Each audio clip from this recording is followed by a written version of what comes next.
महाराष्ट्राच्या विस्तीर्ण आणि ऐतिहासिकदृष्ट्या समृद्ध असलेल्या कोकण किनारपट्टीवर स्थित असलेले जलदुर्ग आणि सागरी किल्ले हे भारताच्या आरमारी सामर्थ्याचे जिवंत पुरावे आहेत.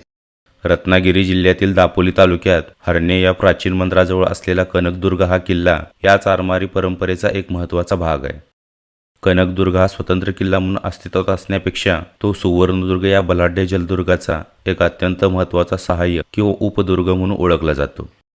भौगोलिकदृष्ट्या हा किल्ला एका लहानशा टेकडीवर बांधलेला असून ती टेकडी समुद्रात शिरलेली आहे, ज्यामुळे किल्ल्याला 3 बाजूंनी समुद्राचे नैसर्गिक संरक्षण लाभले.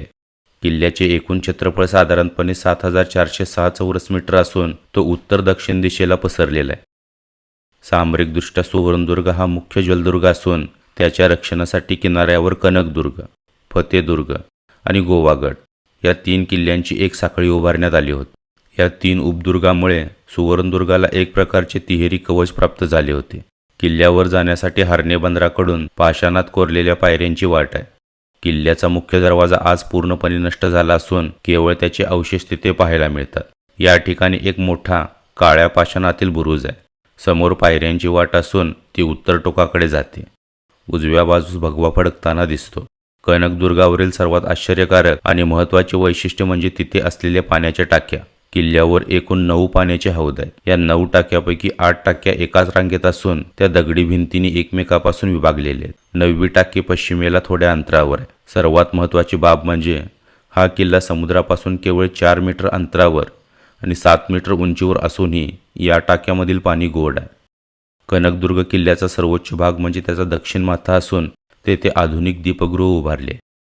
हर्णे बंदर हे प्राचीन काळापासून व्यापारासाठी आणि मासेमारीसाठी प्रसिद्ध राहिले आहे. या बंदराच्या रक्षणासाठी आणि समुद्रातील सुवर्णदुर्गावर जमिनीवरून होणाऱ्या संभाव्य आक्रमणांना रोखण्यासाठी कनकदुर्गाचे स्थान अत्यंत धोरणात्मक आहे.